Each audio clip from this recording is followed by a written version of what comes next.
Ninawasalimu wapenzi watazamaji wa hichi kituo popote mlipo, hamjambo. Karibu niweze kuwapasha yale yote ambayo yameweza kutendeka. Mimi ni Bwana Ezra. Asante sana kwa wale wote ambao mnazidi kujitokeza kusapoti hichi kituo kwa namna moja au nyingine, kwa sababu sapoti yenu mpenzi mtazamaji ndio imeweza kufanya kituo hichi kinaendeleza huduma zake kila siku. Wiki mbili baada ya uchaguzi uliokumbana na mauti katika taifa la Tanzania kukamilika, Marekani imeweza kutoa ripoti kuhusiana na uchaguzi wa wizi Tanzania, na uchaguzi ambao uliweza kuzaa maafa. Mahala ambapo serikali iliweza kutumia nguvu zaidi kwa minajili ya kuweza kusalia mamlakani. Wendani wa rais wa Marekani, watu wa karibu sana na rais wa Marekani, maseneta wa Marekani wawili wameweza kutoa taswira kamili kila ambacho kilikuwa kinajiri katika uchaguzi wa Tanzania, na sasa hivi wanataka kuwasilisha hii ripoti ya mauaji Tanzania kwake rais wa Marekani ambaye ni Donald Trump, kwa sababu wao ndio tunaweza tukasema kwamba wao ndio wanahusiana na mambo ya nchi za kigeni, hawa maseneta wawili. Kwa hivyo wanataka kuwasilisha haya mambo kwa Donald Trump ili uchunguzi uanzishwe Tanzania mara moja kuhusiana na maafa ambayo yalitendeka. Kwa hivyo mpenzi mtazamaji, serikali ya Tanzania imeweza kushtumiwa kupanga matokeo ya uchaguzi kabla ya upigaji. So katika ripoti ambayo maseneta hao wa Marekani wawili wameweza kuitoa, wameweza kuishtumu serikali ya Samia kwamba waliiba kura kitambo hata kabla ya uchaguzi wa 29 Oktoba mwaka 2025 kufanyika. Kwa hivyo maseneta hao wawili wa Marekani, mmoja anaitwa Jim Risch na Jeanne Shaheen, wametoa shtuma kali dhidi ya serikali ya Tanzania wakidai kuwa matokeo ya uchaguzi Oktoba 29 mwaka 2025 yalipangwa kabla ya wananchi kupiga kura. Yaani walipanga, wakaiba, kila kitu kikaisha. Mpaka mwenyekiti wa tume ya uchaguzi Tanzania akaambiwa kwamba utatangaza matokeo kiasi fulani, utatangaza milioni 31 ndio waliweza kupiga kura. Na Samia akapata asilimia fulani. Kwa hivyo ile siku ambayo Watanzania walienda kupiga kura, walienda kuharibu wakati. Na nielewa, walienda kuharibu wakati kwa sababu serikali ilikwisha amua kitambo kwamba wao ndio wanashinda kwa asilimia kubwa. Katika taarifa yao ya pamoja, viongozi hao wa kamati ya mahusiano ya kigeni ya Seneti wamesema uchaguzi huo ulikumbwa na ukandamizaji wa kisiasa uliothaminiwa na serikali, utekaji nyara wa wapinzani na udanganyifu mkubwa.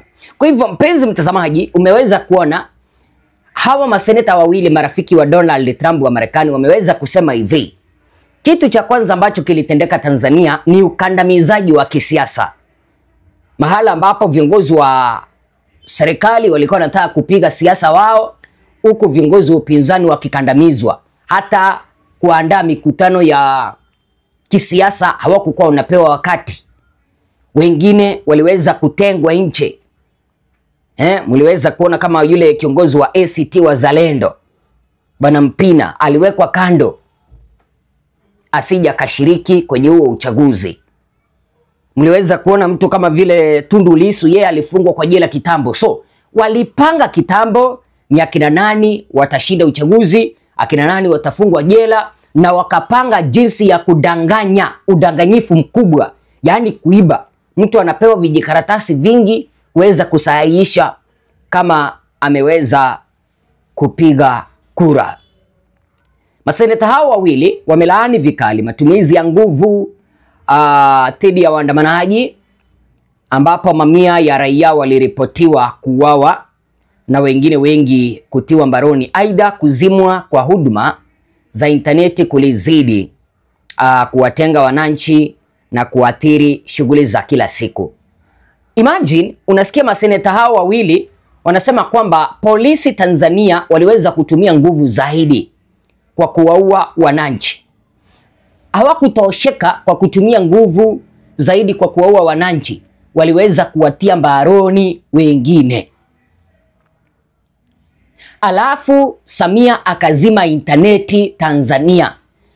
So ile harakati ya kuzima interneti, maseneta hao wa Marekani wanasema kwamba kuliweza kuwaacha wengi kwa giza, wasijue ni kipi ambacho kinaendelea.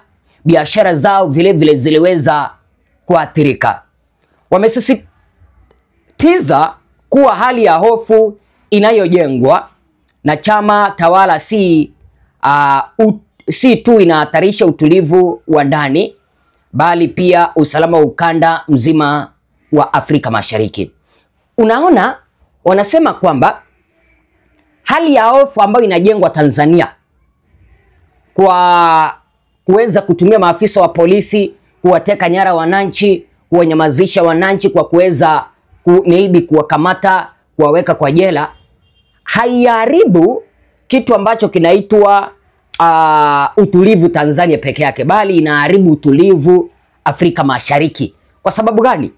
Kuna mataifa ambayo kama vile Kenya yataenda kufanya kile ambacho Samia aliweza kukifanya Tanzania. Kivipi? William Ruto, Kenya tunaenda kuandaa uchaguzi mwaka 2027. Miaka miwili tu kuanzia sasa hivi, au mwaka moja na nusu. William Ruto anaweza kaiba kura, alafu aige mfano ambao Samia Suluhu aliweza kufanya. Uganda wanaandaa uchaguzi mwaka ujao, mwaka 2026. Wanaweza wakaiba uchaguzi, alafu vile vile wafanye kitu ambacho Samia aliweza kukifanya Tanzania. Kwa hivyo, hawa wa Marekani, maseneta hawa wawili wanasema kwamba hali hii ya hofu ambayo inazidi kujengwa Tanzania haijengwi Tanzania peke yake, bali inajengwa katika ukanda wa Afrika Mashariki. Kwa msingi huo, Seneti ya Marekani imetoa wito wa kufanyika kwa mapitio ya kina ya mahusiano ya bilateral kati ya Marekani na Tanzania, uhusiano ambao kwa muda mrefu umejengwa juu ya misingi ya demokrasia, usalama wa kimataifa na maendeleo ya kiuchumi. Unaona mpenzi mtazamaji, maseneta hao wameweza kuambia Rais wa Marekani Donald Trump kwamba aweze kuangalia upya uhusiano wa Marekani na Tanzania. Kwa nini? Anasema kwamba ule urafiki wa Tanzania na Marekani umeweza kujengwa kwa misingi ya demokrasia na kwa misingi ya usalama wa taifa na vile vile maendeleo ya kiuchumi. Kipindi ambapo haya mambo matatu hakuna, maseneta hao wamesema kwamba urafiki wao na Tanzania uishe. Kwa nini? Nambari moja, hakuna demokrasia Tanzania. Demokrasia ndiyo nguzo moja ambayo imeweza kujenga urafiki wa Marekani na Tanzania. Demokrasia ni pale ambapo viongozi wote wanaruhusiwa kuweza kushiriki uchaguzi. Demokrasia ni pale ambapo uchaguzi wa haki na huru unafanyika. Hayo yote hakuna Tanzania. Nguzo nyingine ni usalama wa kitaifa. Hakuna usalama Tanzania. Hali ya hofu inazidi kujengwa kila kukicha. Ukipingana na serikali wewe unapelekwa ndani. Kwa hivyo, kulingana na hao maseneta, wanaeleza kwamba hiyo hali ya hofu ambayo inazidi kujengwa na serikali ya Samia inafanya nini? Inahatarisha uhusiano wa Marekani na Tanzania. Kwa hivyo wakaweza kumwomba rais wa Marekani ambaye ni Donald Trump kuweza kuangalia uhusiano wa Marekani upya. Naomba nikusomee hiyo taarifa ambayo wameweza kuitoa hawa maseneta wawili wa Marekani. Waliweza kuandika hivi kwa lugha ya Kimombo, ila naomba niweza kugeuza kwa lugha ya Kiswahili. Siku ya Jumatano, Oktoba tarehe 29, Tanzania ilifanya uchaguzi uliokumbwa na ukandamizaji wa kisiasa unaofadhiliwa na serikali, utekaji pamoja na udanganyifu. Uchaguzi huo wa Tanzania uliamuliwa muda mrefu kabla ya Oktoba tarehe 29. Kujibu uchaguzi huu usioaminika, Watanzania walijitokeza mitaani kuonyesha kukerwa kwao na hasira zao. Kwa bahati mbaya, badala ya kusikiliza wito wa mageuzi wa uwazi wa uchaguzi, mwitikio mzito wa usalama wa serikali ya Tanzania ulisababisha vifo vya maelfu na kutekwa na kufungwa kwa wengine. Tanzania imepitia kiwango kisicho cha kawaida cha vurugu wakati wa uchaguzi. Kufungwa kwa mtandao kulivuruga shughuli za kibiashara, mawasiliano na kuwaacha raia wa Tanzania wametengwa. Chama tawala cha Tanzania kimeunda mazingira ya hofu ambayo yanatilia mashaka usalama wa nchi na nchi jirani. Nimetoka kueleza nini, mpenzi mtazamaji? Sio Tanzania peke yake inaathirika, mpaka Kenya inaathirika. Kwa miongo kadhaa, uhusiano kati ya Marekani na Tanzania umejengwa juu ya maadili ya pamoja ya demokrasia, usalama wa dunia, ustawi wa kiuchumi na uwekezaji wa kimataifa. Kuendelea kwa Tanzania kupuuza utawala wa sheria, mageuzi na utawala bora kunahitaji kufanyika tathmini ya kweli ya uhusiano wa Marekani na Tanzania. Kwa hivyo unaona marafiki hawa wa Trump ambao ni maseneta kutoka kwa chama cha Trump cha Republican wanasema hivi: uchunguzi wa mauaji uanzishwe mara moja. Na ripoti ambazo nimeweza kupokea kutoka kwa watazamaji ambao wananitazama kutoka Marekani, mpenzi mtazamaji, Watanzania ambao wako Marekani wameweza kuagizwa, iwapo wako na kanda yoyote za mauaji, kanda zozote za mauaji ya Tanzania, waweze kuziwasilisha kwa seneta wao.